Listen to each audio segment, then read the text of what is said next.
Konnichiwa and Konnichiwa. Plus, Yabaseo. We'll hear the POLIT'AI CHI, talking briefly and concisely about highlights coming up, throwing my 2 cents.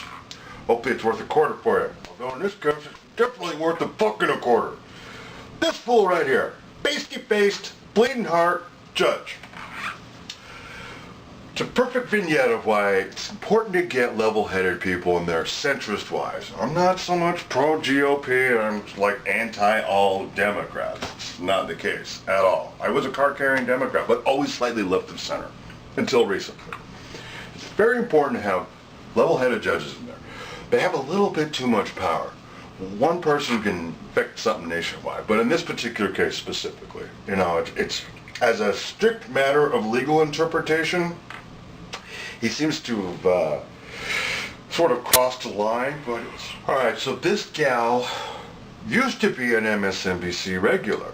In fact, I may even have a profile on the playlist, on the channel. Of course, this would have been years ago when MSNBC was sort of only slightly left of center, before Mika Brzezinski poisoned the entire book.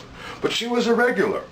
Now she's become considered too centrist, or maybe even slightly right of center, when she's definitely kind of more left-wing. And I think she may have even stated as such, that she tends to be a more Democrat party in her leanings.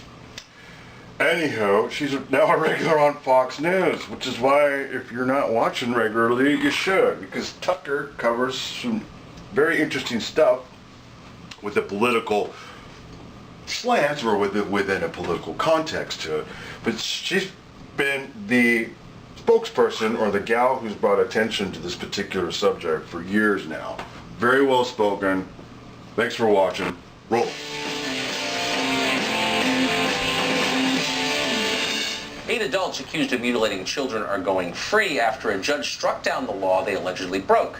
Last year, 2 doctors in Michigan and several other adults were charged with carrying out female genital mutilation on girls as young as 7. But now a federal judge named Bernard Friedman has ruled that while the federal government can force you to buy health insurance, it cannot ban girls from being trafficked across state lines to be mutilated. So the alleged child cutters get to go free. Ayaan Hirsi Ali is an author and an anti-FGM activist, and she joins us tonight. Ayaan, thanks a lot for coming on. I'm wondering, as I have in conversations with you in the past, where the outcry over this is. I haven't seen this reported anywhere, really. Well, Tucker, first of all, thank you so much for having me. Thank you so much for shining a light on this once again. Of course.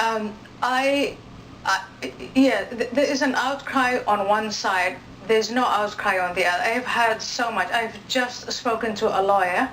We are at the AHA Foundation, Ayaan Hirsi Ali Foundation. We are in discussions with a law firm that spontaneously decided to appeal this. And it's not the only law firm, but it's the one that we are in discussions with.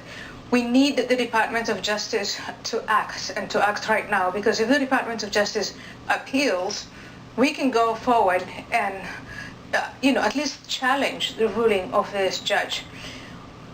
So let's just put the legal stuff aside. That's a process. It's long. It's yes. Hard. But I understand what you're after very much, because it's the exact same sense of outrage and emotion that I have, where you have all these women and feminist organizations that are challenging white privilege and racism and so on. How is it okay in the United States of America to be cutting the genitals of little black girls?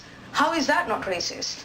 Yeah. How is it possible that it's declared unconstitutional to protect little children? On this issue, it's so personal to you. When you make that point to feminist groups, what do they say to you? They go into identity politics. We live in this crazy age of political correctness, of identity politics. It's all about Trump. It's hard to get people. I've been to Congress. I've been to the Senate. I've tried to talk to people about legislation on this issue. And what you see is that, the people who are supposed to be protecting little children are terrified of being described as racist, as, trying to impose whatever the American culture is on others. What happened to protecting little children? We're talking about children 5, 6, 7, 8 years old. We have all these states, so 24, 25 of these states that will not pass legislation. We can't get a majority because they're afraid of being labeled racist.